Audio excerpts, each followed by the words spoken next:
हामी उत्पादनका साधनहरूको मूल्य निर्धारण अन्तर्गत अस्तिको क्लासमा ज्यालाको सम्बन्धमा हामीले व्याख्या विश्लेषण गरेका थियौं भने आज हामी ब्याजको बारेमा छलफल गर्नेछौं। ब्याजलाई अंग्रेजीमा इन्ट्रेस्ट भन्ने गरिन्छ। जुन ब्याज भन्ने शब्द विभिन्न व्यक्ति र हाम्रो समुदायमा अथवा समाजमा जो कोहीले यस शब्दसँग चिर परिचित चाहिँ छौं, तर वास्तवमा ब्याज भनेको के हो है? प्राय हामीले समाजमा पैसाहरू रुपियाँ पैसाहरू लेनदेनको कारोबार गर्ने क्रममा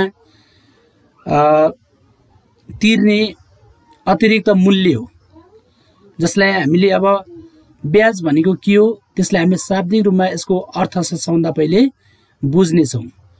ब्याजको अर्थ अर्थात् मिनिङ अफ इन्ट्रेस्ट के हो त? ब्याज के हो? उत्पादन कार्यका लागि निश्चित समयसम्म पुँजीको वा पैसाको रुपियाँ पैसाको प्रयोग गरे बापत तिरिने अतिरिक्त मूल्यलाई ब्याज भनिन्छ। अथवा ऋण दिने व्यक्तिलाई ऋण लिने व्यक्तिले निश्चित समय अवधिका लागि पुँजीको प्रयोग गरे बापत दिइने मूल्यलाई ब्याज भनिन्छ। अझ सरल रूपमा अर्को शब्दमा भन्ने हो भने ऋणीले साहुबाट लिएको ऋणको बदलामा साहुलाई सानो पुँजीमा थपेर दिइने अतिरिक्त मूल्यलाई ब्याज भन्ने गरिन्छ। त्यसकारण हाम्रो समुदायमा हाम्रो समाजमा हैन यो ब्याज भन्ने शब्द जो कोही मानिसहरूले पनि जान्दछ बुझ्दछ, तर ब्याज प्राय वार्षिक रूपमा प्रतिशतमा वा महिनाको रूपमा वा वार्षिक रूपमा चाहिँ भुक्तानी गर्ने गरिन्छ हैन। कुनै साहुबाट वा बैंक वित्तीय संस्थाहरूबाट लिएको जुन ऋण हुन्छ, ऋणीले चाहिँ त्यो पुँजी वा पैसा रुपियाँ पैसा चलाए बापत प्रयोग गरे बापत हैन त्यसको बदलामा तिरिने मूल्य नै ब्याज हो। त्यसकारणले ब्याजको सम्बन्धमा विभिन्न अर्थशास्त्रीहरूले आफ्नो दृष्टिकोणबाट त्यसलाई परिभाषित गरेको चाहिँ पाइन्छ। त्यसैमध्ये यहाँ अर्थशास्त्री थोमस मेयरले हैन आफ्नो दृष्टिकोणबाट चाहिँ ब्याजलाई बुझाउने प्रयास गरेका छन्। उनका अनुसार ऋण योग्य कोषको प्रयोग गरे बापत दिइने मूल्य ब्याज हो भनेर भनेका छन् है। According to Thomas Mayer the price for the use of loanable fund is called interest. Loanable fund हैन ऋण योग्य कोषको प्रयोगको मूल्य ब्याज हो भनेर भन्छन् हैन। जुन कुनै व्यक्तिसँग ऋण दिनको लागि जुन रकम हुन्छ जसलाई हामी लोनेबल फंड भनेर भन्छौं, त्यो लोनेबल फंड प्रोवाइड गरे बापत तिरिने त्यसको मूल्य हो, त्यसको प्रयोग गरे बापत तिरिने मूल्य नै ब्याज हो भनेर चाहिँ थोमस मेयरले भन्नुभएको छ। त्यसैगरी अर्का आधुनिक अर्थशास्त्री जेएम किन्सले पनि ब्याजलाई आफ्नो तरिकाले परिभाषित गर्ने प्रयास गरेका छन्। जेएम किन्सका अनुसार ब्याज भनेको निश्चित अवधिका लागि तरलता परित्याग गरे बापतको पुरस्कार हो। जेएम किन्सले ब्याजलाई एउटा रिवार्डको रूपमा चाहिँ यहाँ व्याख्या गरेका छन् है। निश्चित अवधिका लागि कुनै पनि व्यक्ति वा वित्तीय संस्था वा सहकारी संस्था भन्नुहोस् अथवा संगठन भन्नुहोस् हैन, जुन आफूसँग भएको जुन क्याश छ हैन, जसलाई हामी लिक्विडिटी भनेर भन्छौं, त्यो क्याशलाई केही समयसम्म अथवा कुन समयसम्मको लागि हैन त्यो साहुले अथवा ती वित्तीय संस्थाहरूले अथवा व्यक्तिले त्यो आसामीहरूलाई चाहिँ कति समयको लागि चाहिँ प्रत्याग गर्ने हो, त्यो समयसम्मको जुन मूल्य चाहिँ साहुले प्राप्त गर्छ त्यो चाहिँ के को रूपमा प्राप्त गर्छ अरे? पुरस्कार रूपमा चाहिँ प्राप्त गर्छ। त्यो रिवार्ड नै के हो त भन्दा ब्याज हो भनेर चाहिँ जेएम किन्सले भन्नुभएको छ।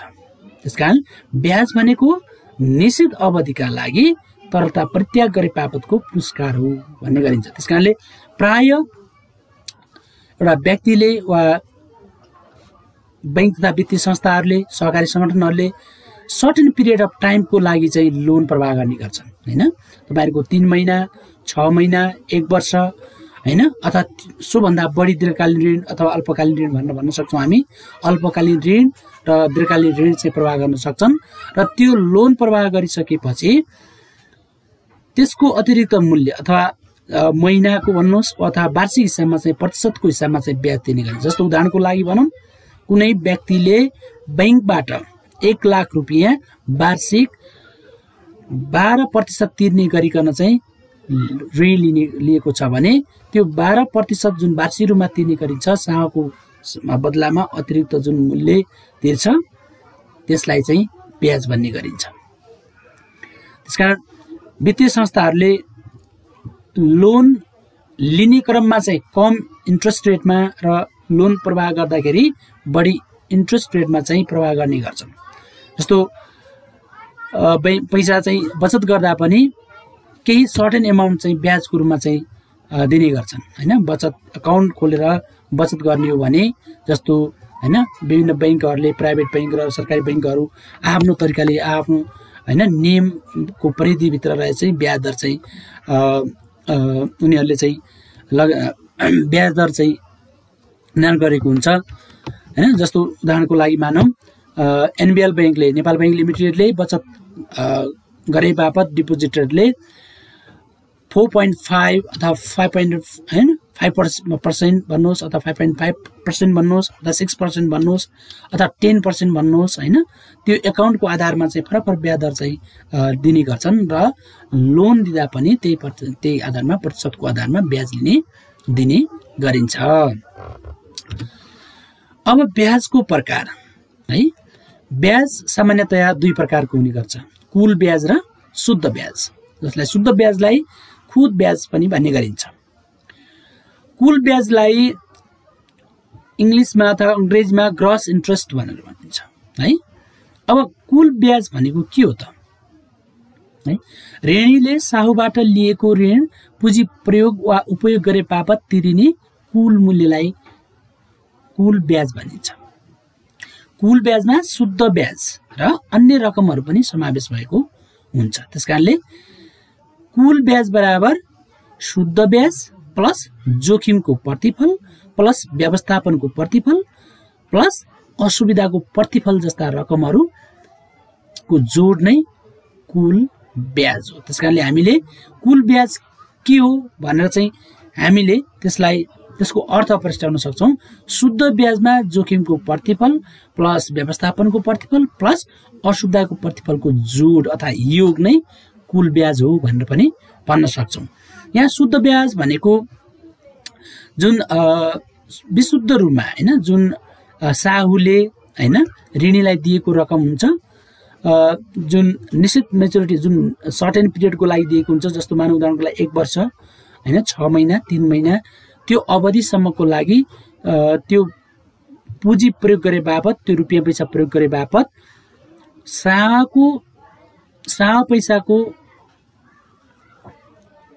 साह पैसामा केही अतिरिक्त जस्तै रकम थपेर दिन्छ भने जति दिन्छ त्यो नै शुद्ध ब्याज हो है। अर्थात् भन्नुहोस् कसैले 1 लाख रुपियाँ ऋण दिएको छ र प्रति महिना 2 रुपियाँ प्रतिशत 2% को हिसाबमा दिन्छ भने उनले चाहिँ 1 महिनामा 2000 रुपियाँ चाहिँ प्राप्त गर्छ। त्यसकारणले 1 महिनाको जुन 2000 रुपियाँ प्राप्त गर्छ 1 लाखको त्यो नै शुद्ध ब्याज हो है। र शुद्ध ब्याजमा जोखिमको प्रतिफल पनि जोडिएको हुन्छ। जोखिमको प्रतिफल भन्नाले जब कहिलेकाहीँ साहुले अथवा बैंकिङ संस्थाहरूले ऋण प्रवाह गर्दा त्यो जोखिमको डर पनि हुने गर्छ है। जोखिम भन्नाले जुन मेच्युरिटी पिरियड हुन्छ त्यो पिरियड भित्र अथवा त्यो समयावधि भित्र त्यो ऋणको पैसा चाहिँ असुली नहुन सक्छ हैन।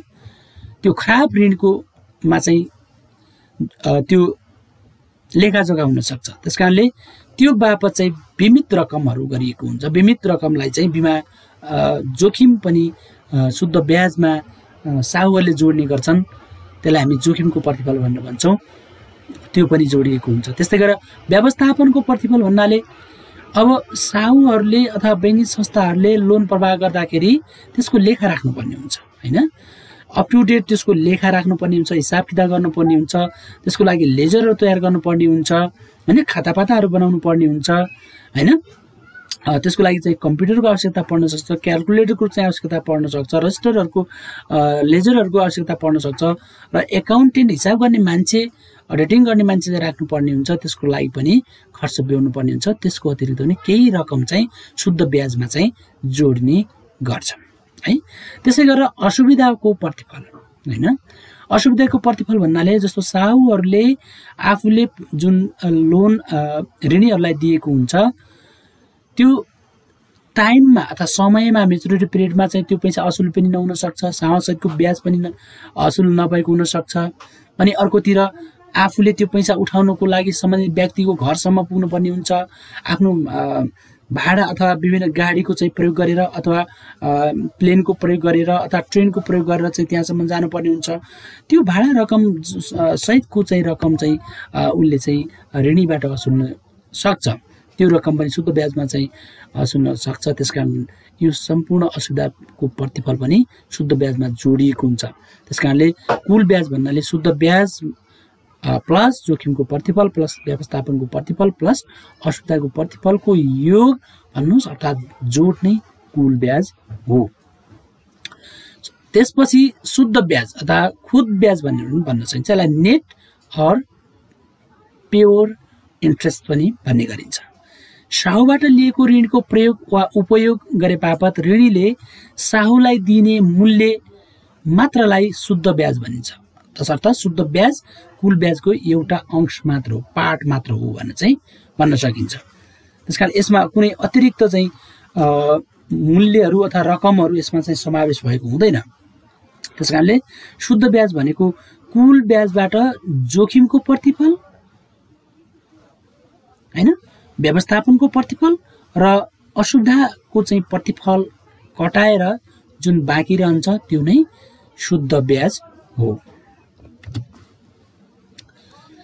अब हामीले ब्याज सम्बन्धी शास्त्रीय सिद्धान्त क्लासिकल थ्योरी अफ इन्ट्रेस्टको बारेमा हामीले पढ्ने गर्छौँ। यो प्रायः जसो परीक्षामा पनि सोध्ने गर्छ, ब्याज भनेको के हो अथवा कुल ब्याज र शुद्ध ब्याजलाई फरक छुट्याउनुहोस् भन्न पनि प्रश्न सोध्ने गर्छ, अथवा ब्याजको शास्त्रीय सिद्धान्तलाई चाहिँ व्याख्या गर्नुहोस् भन्न सक्छ। त्यसकारणले यो परीक्षाको दृष्टिकोणले पनि एकदमै इम्पोर्टेन्ट छ भने अर्कोतिर ब्याज दर कसरी निर्धारण हुन्छ हैन भन्ने कुरा पनि हामीले सैद्धान्तिक कुरा मात्र हैन, यो चाहिँ प्राय हाम्रो व्यावहारिक जीवनमा चाहिँ बढीभन्दा बढी प्रयोगमा आउने हुनाले ब्याज दर कसरी निर्धारण हुन्छ त बजारमा अथवा मोनिटरी मार्केटमा हैन, मौद्रिक बजारमा ब्याजको दर कसरी निर्धारण हुने गर्छ भन्ने कुरा सम्बन्धमा चाहिँ शास्त्रीय अर्थशास्त्रीहरूले यहाँ आफ्नो सिद्धान्त प्रतिपादन गरेका छन् अथवा शास्त्रीय अर्थशास्त्रीहरूले ब्याज सम्बन्धी सिद्धान्त प्रतिपादन गरेकोले यसलाई ब्याजको शास्त्रीय सिद्धान्त भन्ने पनि गरिन्छ। त्यसकारणले सबभन्दा पहिले मैले ब्याजको शास्त्रीय सिद्धान्तको चाहिँ इन्ट्रोडक्सनबाट अथवा परिचयबाट सुरु गर्न जान्छु। शास्त्रीय अर्थशास्त्रीहरूद्वारा प्रतिपादन गरिएकोले यस सिद्धान्तलाई ब्याजको शास्त्रीय सिद्धान्त भनिन्छ। यस सिद्धान्तलाई ब्याजको वास्तविक सिद्धान्त पनि भनिन्छ, रियल थ्योरी अफ इन्ट्रेस्ट पनि भनेर भनिन्छ अरे। किनभने यो सिद्धान्तले वास्तविक तत्त्वहरू हैन, इन्भेस्टमेन्ट लगानी र बचतद्वारा ब्याज दर निर्धारण हुन्छ भन्ने कुरा चाहिँ बताउँछ। यस सिद्धान्तलाई बचत लगानीको सिद्धान्त पनि भन्ने गरिन्छ अथवा बचतको माग र पूर्तिको सिद्धान्त पनि भन्ने गरिन्छ। यसमा जेएम किन्सले है बचत र लगानीको सिद्धान्त हैन, saving and investment theory of saving and investment भनेर पनि उनले चाहिँ नाम दिएका छन् अथवा बचतको माग र पूर्तिको सिद्धान्त पनि भन्ने गरिन्छ।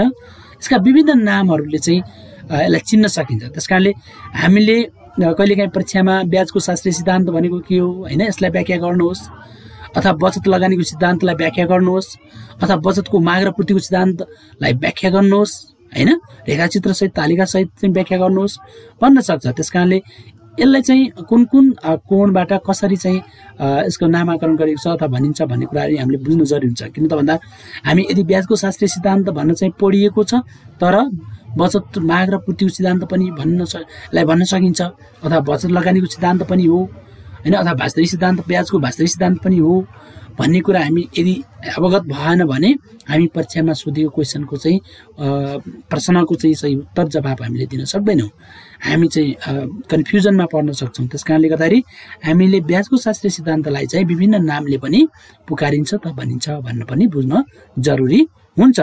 त्यसकारणले यस सिद्धान्तलाई कसले प्रतिपादन गरे त भन्दा शास्त्रीय अर्थशास्त्री अल्फ्रेड मार्शल, एसी पिगु हैन, फ्र्याङ्क विलियम टसिङले यस सिद्धान्तलाई प्रतिपादन अथवा प्रस्कृत गरेका हुन् है।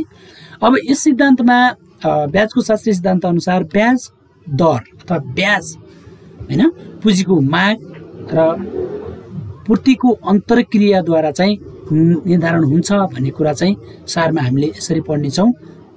यसलाई अब पुँजीको चाहिँ के अरे पुँजीको माग र पूर्ति भन्नाले हामीले लगानी र बचतको अन्तर्क्रियाबाट हैन वास्तविक तत्त्वहरू भनेका छौँ। इन्भेस्टमेन्ट लगानी र बचतको चाहिँ अन्तर्क्रियाद्वारा चाहिँ ब्याज दर निर्धारण हुन्छ भन्ने कुरा चाहिँ ब्याजको शास्त्रीय सिद्धान्तले चाहिँ बताउँछ। त्यसकारणले यहाँ दुईटा फ्याक्टरहरू हैन हामीले बुझ्नुपर्ने हुन्छ। यस सिद्धान्तलाई व्याख्या गर्ने क्रममा दुईटा चाहिँ फ्याक्टरहरू लगानीको माग है, डिमान्ड फर इन्भेस्टमेन्ट र बचतको पूर्ति, सप्लाई अफ सेभिङ, यी दुईटा चिजले चाहिँ ब्याजलाई निर्धारण गर्ने गर्छ। सबभन्दा पहिले हामीले लगानीको माग है, डिमान्ड फर इन्भेस्टमेन्ट हैन। अब डिमान्ड बचत चाहिँ जुन बचत हुन्छ हैन, त्यो बचत पुँजी चाहिँ लगानीको लागि चाहिँ डिमान्ड हुने गर्छ। त्यसकारणले हामीले डिमान्ड साइडलाई अथवा पुँजीको माग पक्षलाई हामीले यहाँ व्याख्या गर्नेछौँ हैन। र त्यसपछि सप्लाई साइड हैन, जसरी हामीले माग को नेम र पूर्तिको नेमलाई जसरी हामीले व्याख्या गरेका छौँ त्यही अनुसार हामीले ब्याज दर निर्धारण गर्नको लागि पनि पुँजीको माग अर्थात् लगानीको चाहिँ माग र बचतको पूर्तिको अन्तर्क्रियाबाट चाहिँ ब्याज दर निर्धारण हुन्छ भन्ने कुरा चाहिँ व्याख्या गरिएको छ। हामीले सबभन्दा पहिले लगानीको माग भनेको के हो त, ब्याज दर र लगानीको माग बीच कस्तो सम्बन्ध हुन्छ भन्ने कुरा चाहिँ यसले चाहिँ बताउँछ। पुँजीको माग केमा भर पर्छ त भन्दा पुँजीको सीमान्त उत्पादकत्व र ब्याज दरमा निर्भर रहन्छ है। यदि पुँजीको सीमान्त उत्पादकत्व ब्याज दरभन्दा बढी छ भने त्यसको माग चाहिँ बढी हुन्छ है, पुँजीको माग बढी हुन्छ। केको माग केको लागि हुन्छ त भन्दा कुनै पनि व्यवसायीहरूले उद्योगीहरूले लगानी गर्नको लागि चाहिँ पुँजीको माग गर्ने गर्छ है। पुँजीको माग केको लागि गरिन्छ त भन्दा लगानी गर्नको लागि, व्यवसाय चाहिँ स्थापना गर्नको लागि, उद्योग धन्दा खोल्नको लागि चाहिँ पुँजीको माग हुने गर्छ, जसलाई हामी इन्भेस्टमेन्ट भनेर भन्छौँ, लगानी हैन, विभिन्न व्यवसायमा चाहिँ लगानी गर्नु। अब लगानीकर्ताहरूले चाहिँ पुँजीको माग गर्दा पुँजीको चाहिँ सीमान्त उत्पादकत्वलाई ध्यान दिने गर्छन्। पुँजीको उत्पादकत्व र ब्याज दर बजारको अवस्था के छ हैन, त्यसको आधारबाट चाहिँ पुँजीको माग गर्ने गर्छन्। हामीले सबभन्दा पहिले पुँजीको सीमान्त उत्पादकत्व र ब्याज दरलाई चाहिँ बुझ्नु जरुरी छ।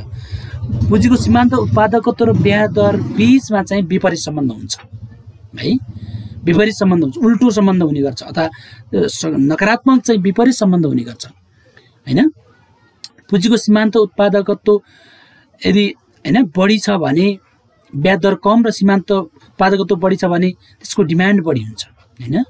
डिमान्ड बढी हुँदा तपाईको इन्ट्रेस्ट रेट चाहिँ के हुन्छ त बढ्दै जान्छ। त्यसकारणले ब्याज दर बढ्दै जाँदा सीमान्त उत्पादकत्व पनि घट्दै जान्छ। यदि ब्याज दर घट्यो भने त्यसको चाहिँ सीमान्त उत्पादकत्व पनि बढ्दै जान्छ, अर्थात् त्यसको डिमान्ड चाहिँ बढी हुने गर्छ। त्यसकारणले जबसम्म पुँजीको माग त्यति बेलासम्म हुन्छ जति बेलासम्म पुँजीको सीमान्त उत्पादकत्व र ब्याज दर एक आपसमा चाहिँ बराबर हुँदैन है। त्यो बराबर भइसकेपछि फेरि पनि डिमान्ड बढ्ने हो भने लगानीको है, पुँजीको माग अथवा लगानीको चाहिँ डिमान्ड बढ्ने हो भने पुँजीको सीमान्त उत्पादकत्व कम र ब्याज दर बढी हुन जान्छ है। किन भन्दा ब्याज दर बढी हुन्छ अनि त्यो प्रति इकाइ जुन चाहिँ पुँजीको लगानी हो त्यसबाट हुने प्रतिफल चाहिँ कम हुन जान्छ है। यसलाई पुँजीको सीमान्त उत्पादकलाई हामी मार्जिनल प्रोडक्टिभिटी अफ क्यापिटल अथवा एमपिसी, छोटो रूपमा चाहिँ एमपिसी भनेर भन्छौँ। एमपिसी र ब्याज इन्ट्रेस्ट रेट बिचमा उल्टो सम्बन्ध हुने गर्छ है। त्यसकारणले पुँजीको माग वक्र अर्थात् लगानीको माग वक्र चाहिँ बायाँबाट दायाँ तलतिर झुकेको हुन्छ, अर्थात् डाउनवर्ड स्लोपिङ हुन्छ है। अर्थात् पुँजीको माग र ब्याज दर बीचमा उल्टो सम्बन्ध हुन्छ भन्ने कुरा चाहिँ लगानीको मागले चाहिँ बताउँछ। त्यस्तै गरी अब अर्को पक्ष हामीले चाहिँ पुँजीको चाहिँ पूर्ति अथवा बचतको पूर्ति है। अब चाहिँ सप्लाई पुँजीको चाहिँ पूर्ति कहाँबाट हुन्छ त? त्यसको स्रोत के हो त भन्दा बचत है। बचतदाताहरूले अथवा हैन बचत गर्ने मानिसले बचत नै गरेन पुँजीको सप्लाई चाहिँ हुँदैन हैन। जस्तै हामीले विभिन्न ब्याङ्कहरू हैन, कुनै पनि व्यक्तिले यदि आफूले कमाउने आम्दानी हैन जुन छ त्यो आम्दानी कम खर्च गरेर के बढी रकम चाहिँ बचत गर्छ भने पुँजीको सप्लाई पनि बढी हुन्छ हैन। अथवा पुँजी निर्माण कहाँबाट हुन्छ त भन्दा सेभिङबाट, बचतबाट चाहिँ हुने गर्छ है। यदि बचत नै भएन, शून्य भयो भने पुँजी सप्लाई हुँदैन हैन। सप्लाई क्यापिटल चाहिँ तपाईको शून्य हुन्छ। त्यसकारणले बचत यदि बढ्यो भने तपाईको सप्लाई क्यापिटल सप्लाई पनि बढी हुन्छ। त्यसकारणले अब त्यो केमा बचत केमा भर पर्छ त भन्दा ब्याज दरमा है। बचतकर्ताहरूले यदि ब्याज दर चाहिँ बढी छ भने बचत बढी हुन्छ हैन। बचत बढी भयो भने सप्लाई चाहिँ हैन क्यापिटल सप्लाई बढी हुन्छ। यदि ब्याज दर चाहिँ कम छ भने बचत पनि कम हुन्छ। बचत कम भए पुँजीको पूर्ति पनि के हुन्छ, सप्लाई पनि कम हुन्छ। त्यसकारणले हामीले के कुरा बुझ्नु पर्यो त भन्दा पुँजीको पूर्ति र ब्याज दर बीचमा सकारात्मक सम्बन्ध हुन्छ। अर्थात् बचत र पूर्तिको वक्ररेखा चाहिँ बायाँबाट दायाँ माथितिर चाहिँ लागेको हुन्छ अथवा अपवर्ड स्लोपिङ हुन्छ भनेर चाहिँ बुझ्नु पर्यो। त्यसकारणले ब्याज दर बढी हुँदा बचत पनि बढी हुन्छ र सप्लाई पुँजीको चाहिँ सप्लाई पनि बढी हुन्छ। ब्याज दर कम भयो भने बचत पनि कम हुन जान्छ, अर्थात् पुँजीको चाहिँ माग पूर्ति पनि कम हुन जान्छ। त्यसकारणले यी दुईटा तत्त्वहरू फ्याक्टरहरू अर्थात् जसलाई हामीले लगानी इन्भेस्टमेन्ट र सेभिङ हैन, यी दुईटा तत्त्वहरू वास्तविक रियल फ्याक्टरहरूको इन्ट्र्याक्सनबाट हैन अथवा पुँजीको माग र पूर्तिको अन्तर्क्रियाबाट चाहिँ ब्याज दर निर्धारण हुन्छ भनेर चाहिँ शास्त्रीय अर्थशास्त्रीहरूले चाहिँ भनेका छन्। जसलाई हामीले विभिन्न के अरे ब्याज दर र पुँजीको माग र पुँजीको पूर्ति को अन्तर्क्रियाबाट ब्याज दर कसरी निर्धारण हुन्छ भन्ने कुरा तालिका र रेखाचित्रद्वारा पनि हामीले यहाँ प्रस्तुत गरेका छौँ। अब ब्याज दर है कसरी निर्धारण हुन्छ त भन्दा ब्याजको शास्त्रीय सिद्धान्त अनुसार पुँजीको माग र पूर्तिको अन्तर्क्रियाद्वारा ब्याज दर निर्धारण हुन्छ अथवा लगानीको माग र बचतको पूर्तिको अन्तर्क्रियाद्वारा ब्याज दर निर्धारण हुन्छ। यसलाई चाहिँ तालिकाद्वारा र रेखाचित्रद्वारा पनि हामीले प्रश्न पार्न सक्छौँ। यहाँ तालिकामा हेर्नुहोस् है भाइ बहिनीहरू, यहाँ पहिलो कलम, यहाँ तीनवटा कलमहरू चाहिँ दिएको छ, जसमा पहिलो कलममा चाहिँ ब्याज दर हैन इन्ट्रेस्ट रेट हैन जुन प्रतिशतमा चाहिँ हुन्छ, ब्याज दर प्रतिशतमा हुन्छ र अर्को महलमा चाहिँ हामीले पुँजीको चाहिँ माग रुमा हैन यहाँ हामीले राखिएका छौँ र पुँजीको चाहिँ पूर्ति, जसलाई हामीले पुँजीको माग भने लगानी इन्भेस्टमेन्ट भनेर बुझ्नु पर्यो। पुँजीको चाहिँ पूर्ति भन्नाले बचत हैन, पुँजीको चाहिँ बचत हैन, यहाँ बचतलाई चाहिँ जनाउँछ यसलाई। यो चाहिँ हामीले तेस्रो महलमा चाहिँ राखिएको छ। सुरुमा ब्याज दर 1% है हुँदा पुँजीको माग अर्थात् लगानीको चाहिँ माग 125 बराबरको चाहिँ भएको छ हैन, र पुँजीको पूर्ति अथवा बचत भन्नुहोस् हैन रुमा चाहिँ 25 चाहिँ भएको छ। ल हेर्नुहोस् है, अब यो कन्डिसन यहाँ हेरौँ, 1% ब्याज दर हुँदा पुँजीको लगानी माग उद्योगीहरूले व्यवसायीहरूले, किन त भन्दा यहाँ पुँजीको उत्पादकत्व सीमान्त उत्पादकत्व बढी छ, ब्याज दर भन्दा अत्याधिक बढी छ। त्यसकारणले तपाईहरुको चाहिँ के हो त भन्दा माग चाहिँ बढी हुन गएको है, अथवा MPC is greater than interest rate, market interest rate भएको छ। त्यसकारणले पुँजीको माग अथवा लगानीको माग चाहिँ अत्याधिक भएको छ भने बचत चाहिँ कम भएको छ, अर्थात् पुँजीको पूर्ति सप्लाई चाहिँ कम भएको छ हैन। 125 र 25 100 को चाहिँ यहाँ डिफरेन्स छ कि छैन। त्यसकारणले यहाँ demand of investment is greater then supply अथवा सेभिङ अफ क्यापिटल हैन, पुँजीको चाहिँ पूर्तिभन्दा अथवा बचतभन्दा चाहिँ बढी माग छ भन्ने कुरा चाहिँ देखाएको छ। त्यस्तै गरेर ब्याज दर बढ्यो है, ब्याज दर बढेर 1% 2% हुँदा तपाईको पुँजीको माग चाहिँ के भयो त भन्दा घट्यो। किनभने पुँजीको ब्याज दर बढ्दै जाँदाखेरि पुँजीको सीमान्त उत्पादकत्व पनि घट्दै जान्छ। त्यसकारणले गर्दा त्यसको डिमान्ड पनि के हुँदै जान्छ, माग पनि पुँजीको घटेको छ। यहाँ 100 भएको छ। यहाँ सप्लाई इन्ट्रेस्ट रेट बजारमा चाहिँ इन्ट्रेस्ट रेट बढ्दा ब्याज दर बढ्दा यहाँ पुँजीको बचत चाहिँ के भएको छ भन्दा बढेको छ। जस्तो उदाहरणको लागि हामीले सहकारी सङ्गठन गाउँघरमा अहिले खुलेका विभिन्न सहकारी सङ्गठनहरू छन्, बैंक तथा वित्तीय संस्थाहरू छन्। बैंकमा इन्ट्रेस्ट रेट यदि बढायो भने डिपोजिट पनि बढ्छ हैन, बचतकर्ताहरू पनि बढ्छ अथवा बचतकर्ताहरूले बचत चाहिँ बढाउँछन् हैन। हो, त्यसकारणले बचत केमा पुँजी निर्माण केमा भर पर्छ त भन्दा बचतमा भर पर्छ। बचत केमा भर पर्छ त भन्दा पुँजीको के अरे इन्ट्रेस्ट रेट ब्याज दरमा चाहिँ भर पर्दछ हैन। ब्याज दर बढी छ भने बचत पनि बढी हुन जान्छ यहाँ। त्यसकारणले यहाँ बढ्दै गएको छ र 3% हुँदा पुँजीको माग अझै घटेर 75 हैन, रु 75 भएको छ र पुँजीको बचत हैन अथवा पूर्ति चाहिँ बढ्दै गएको छ, 75 भएको छ। र जुन यो मैले हाइलाइट गरेको छु यहाँ ग्रीन कलरले, जुन 10% चाहिँ यहाँ चाहिँ पुँजीको माग भन्नुहोस् अथवा लगानी र बचत, लगानी बचत बराबर लगानी हुन गएको छ हैन। सेभिङ्स इक्वल टु इन्भेस्टमेन्ट हैन, यो शास्त्रीय अर्थशास्त्रीको मान्यता पनि हो। यो कन्डिसन यहाँ पुरा भएको छ हैन। र फेरि अब यो चाहिँ बराबर भएको छ। यहाँ तपाईको इन्ट्रेस्ट रेट र सीमान्त उत्पादकत्व, पुँजीको सीमान्त उत्पादकत्व एक आपसमा बराबर भएको छ। त्यो कन्डिसनमा चाहिँ तपाईको माग र पूर्ति बचत चाहिँ यहाँ बराबर भएको छ। र त्यसपछि फेरि इन्ट्रेस्ट रेट बढाउने हो भने फेरि चाहिँ माग चाहिँ तपाईको घट्दै जान्छ है, पुँजीको माग घट्दै जान्छ, सप्लाई चाहिँ बढ्दै जान्छ, पुँजीको चाहिँ पूर्ति चाहिँ सप्लाई बढ्दै गएको छ। र हामीले 4% बाट 5% मा पुग्दा पुँजीको माग घटेर रु 25 र सप्लाई पुँजीको चाहिँ पूर्ति बढेर अथवा बचत बढेर 125 रु 125 हुन पुगेको छ। अर्थात् यहाँ demand is less than supply हैन, अथवा investment is less than supply, saving भएको छ। लगानी कम भएको छ, सेभिङ बढी भएको छ है। यस्तो अवस्थामा फेरि ब्याज दर घट्दै जान्छ। किन त भन्दा यदि बैंक त वित्तीय संस्थाहरूसँग चाहिँ तपाईहरुको बचत बढी भएको छ, ब्याज दर घट्यो भने त्यसको चाहिँ के हुन्छ त भन्दा ब्याज दर बढ्यो भने डिमान्ड कम हुन्छ, लगानी प्रवाह कम हुन्छ, लोनेबल फन्ड बढी हुन्छ। त्यसकारणले गर्दाखेरि अब त्यो लोनेबल फन्ड बढ्यो अथवा सेभिङ बढ्यो, सेभिङ बढिसकेपछि फेरि चाहिँ इन्ट्रेस्ट रेट चाहिँ घट्छ हैन, घटाउनु पर्ने हुन्छ।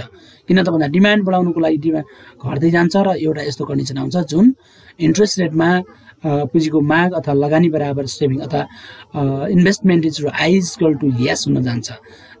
जति बेला चाहिँ saving is equal to investment हैन, अथवा जति बचत हुन्छ त्यति नै लगानी भएको बेलामा ब्याज दर चाहिँ निर्धारण हुन्छ, जुन हामीले बजारमा चाहिँ सन्तुलित ब्याज दर भनेर चाहिँ भन्छौँ। यही कन्डिसनलाई हामीले रेखाचित्रको माध्यमबाट यहाँ देखाउन सक्छौँ। पुँजीको माग वक्ररेखा हैन, डी पुँजीको चाहिँ माग वक्ररेखा हो र एस चाहिँ पुँजीको चाहिँ पूर्ति अथवा यो बचत वक्ररेखा हो है, जसको झुकाव बायाँबाट दायाँ हैन माथितिर गएको छ भने पुँजीको अर्थात् लगानीको अथवा माग रेखा हैन, लगानीको माग रेखा चाहिँ डाउनवर्ड स्लोपिङ भएको छ, जुन चाहिँ बायाँबाट दायाँ तलतिर झरेको छ। जसलाई डिमान्ड कर्भ हैन, यो चाहिँ जसलाई सप्लाई कर्भ हैन भएको छ। र यी बिन्दुमा चाहिँ तपाईहरुको पुँजीको माग अथवा लगानी र बचत एक आपसमा चाहिँ बराबर भएका छन्। यो कन्डिसन यी बिन्दुले चाहिँ I is equal to S अर्थात् S is equal to I भएको कुरा चाहिँ जनाउँछ है। अब हामीले चाहिँ यहाँ हेर्नुहोस् है, अब चाहिँ ओआई अक्षमा चाहिँ ब्याजको दर प्रतिशतमा मापन गरिएको छ। ओआई अक्षमा चाहिँ ओएक्स अक्षमा चाहिँ पुँजीको हैन माग र पूर्ति हैन, अर्थात् बचत र लगानीलाई चाहिँ यहाँ मापन गरिएको छ। बचत र लगानी हैन, अर्थात् पुँजीको माग र पूर्ति पनि भनिन्छ, लाई बचत र तपाईको चाहिँ माग हैन अथवा बचत र लगानीको चाहिँ लगानी चाहिँ यहाँ मापन गरिएको छ है, ओएक्स अक्षमा चाहिँ मापन गरिएको छ। र अब हामीले ब्याज दर 1%बाट 2%, 2%बाट 3%, 3%बाट 4%, 4%बाट 5% बढ्दै गएको कन्डिसनमा है, बढ्दै गएको कन्डिसनमा हामीले हेर्ने हो भने त्यसको माग चाहिँ के भएको छ त, घट्दै गएको छ हैन। 1% हुँदा तपाईको चाहिँ डिमान्ड चाहिँ 5 हुँदा 25 है, 5% हुँदा 25 चाहिँ डिमान्ड चाहिँ भएको छ। अनि ब्याज दर चाहिँ घट्दै हैन, 4 हुँदा तपाईको चाहिँ 50 भएको छ हैन। त्यस्तै गरेर 3 हुँदा चाहिँ 75 भएको छ, 2 हुँदा चाहिँ 100 भएको छ, त्यस्तै गरेर 2 हुँदा चाहिँ 125 भएको छ हैन। अर्थात् इन्ट्रेस्ट रेट चाहिँ घट्दै जाँदा त्यसको डिमान्ड, पुँजीको डिमान्ड चाहिँ के भएको छ त भन्दा लगानीको माग चाहिँ बढ्दै गएको छ हैन। भने हामीले अब यताबाट हेर्ने भने 1% हुँदा चाहिँ पुँजीको माग चाहिँ कति छ त 125 छ। ब्याज दर बढ्दै जाँदा तपाईहरुको चाहिँ के भएको छ त भन्दा पुँजीको माग चाहिँ घट्दै गएको कुरा देखाउँछ। त्यसकारणले ब्याज दर र पुँजीको माग बीच अथवा लगानी बीच विपरीत सम्बन्ध हुन्छ भन्ने कुरा चाहिँ यो डिडी डिमान्ड कर्वले चाहिँ जनाएको छ। भने अब हामीले एसएस सप्लाई कर्व हैन, पुँजीको चाहिँ यो चाहिँ बचत वक्ररेखा हो हैन, सेभिङ कर्व हो यो, जसलाई हामीले पुँजीको चाहिँ पूर्ति वक्ररेखा भनेर पनि भन्न सकिन्छ। र ब्याज दर 1% हुँदा यसको चाहिँ 25 चाहिँ हैन पुँजी पूर्ति सप्लाई भएको छ सुरुमा। ब्याज दर बढ्दै जाँदा यसको चाहिँ के भन्छ त भन्दा सेभिङ पनि बढ्दै गएको छ। सेभिङ बढ्नु भनेको पुँजीको पूर्ति हैन चाहिँ बढ्दै गएको कुरा चाहिँ देखाउँछ, जुन हामीले विभिन्न थोप्ला त कम्बिनेसनहरुले ब्याज दर र पुँजीको माग र पूर्तिको जुन कम्बिनेसनबाट चाहिँ डटहरु हैन बिन्दुहरु प्राप्त भएका छन्। यी बिन्दुलाई जोडेर चाहिँ एसएस कर्व बनेको छ, जसको झुकाव बायाँबाट दायाँमातिर चाहिँ लागेको छ, सकारात्मक भएको छ। अर्थात् यहाँ हामीले के बुझ्नु पर्यो त भन्दा ब्याज दर र पुँजीको चाहिँ पूर्ति बीचमा सकारात्मक सम्बन्ध हुन्छ। ब्याज दर बढ्दा बचत पनि बढ्छ हैन, बचत बढ्यो भने सप्लाई पनि बढ्छ, पुँजीको पूर्ति पनि बढ्छ हैन। र ब्याज दर घट्यो भने बचत पनि घट्छ, अर्थात् सप्लाई अफ क्यापिटल अथवा पुँजीको पूर्ति पनि घट्छ भन्ने कुरा यस रेखाचित्रले यस वक्ररेखाले चाहिँ एसएस वक्ररेखाले जनाउँछ। त्यसकारणले यहाँ हामीले 3% हैन ब्याज दर 3% मा चाहिँ यहाँ बचत बराबर लगानी भएको छ, आई इक्वल टु एस, अर्थात् जति चाहिँ बचत गरिएको छ त्यति नै लगानी भएको छ। त्यति बेला चाहिँ बजार चाहिँ सन्तुलनमा छ है। 3% ब्याज दर चाहिँ के हो त भन्दा यो सन्तुलित ब्याज दर हो, जसमा चाहिँ माग र पुँजीको पूर्ति एक आपसमा बराबर भएर ब्याज दर चाहिँ के भएको निर्धारण भएर सन्तुलनमा रहेको छ। अब यो ब्याज दर भन्दा तल र माथि अथवा घट्दा वा बढ्दा यो चाहिँ असन्तुलनको अवस्था चाहिँ पैदा हुन्छ। जस्तो हामीले ब्याज दर बढ्दै गयो भने यसले के गर्छ भन्दा सप्लाई बढ्दै जान्छ, डिमान्ड चाहिँ कम हुँदै जान्छ हैन। Supply is greater then demand हैन। पुँजीको चाहिँ सप्लाई अथवा सेभिङ बढी हुन्छ, इन्भेस्टमेन्ट चाहिँ कम हुन जान्छ, जसले गर्दा सेभिङ बढियो भने फेरि चाहिँ इन्ट्रेस्ट रेट चाहिँ के हुँदै जान्छ त भन्दा यो घट्छ, घटेर फेरि चाहिँ यसको डिमान्ड बढ्छ है, डिमान्ड बढ्छ अनि सेभिङ फेरि कम हुन्छ हैन। फेरि चाहिँ तपाईको यो चक्र एउटा चक्री रूपमा चाहिँ हुँदै हुँदै एउटा बार्गेनिङ हैन, एक प्रकारको चाहिँ यहाँ इन्टरेक्सन भएर चाहिँ एउटा यस्तो बिन्दु आउँछ जुन बिन्दुमा हैन पुँजीको चाहिँ माग र पूर्ति अर्थात् बचत र लगानी एक आपसमा चाहिँ बराबर हुन जान्छन् है, जसले सन्तुलित निश्चित ब्याज दर चाहिँ निर्धारण गर्छ, जसलाई हामी सन्तुलित ब्याज दर भनेर भन्छौँ। यहाँ सन्तुलित ब्याज दर भनेको 3% हो र 3% मा चाहिँ पुँजीको माग भन्नुहोस् हैन, माग र बचत अथवा पूर्ति अर्थात् बचत र लगानी एक आपसमा बराबर भएर सन्तुलनमा रहेको छ अथवा ब्याज दर चाहिँ निर्धारण भएको, सन्तुलित ब्याज दर चाहिँ निर्धारण भएको छ भन्ने कुरा चाहिँ यस रेखाचित्रले ब्याजको शास्त्रीय सिद्धान्तमा चाहिँ व्याख्या गरिएको छ।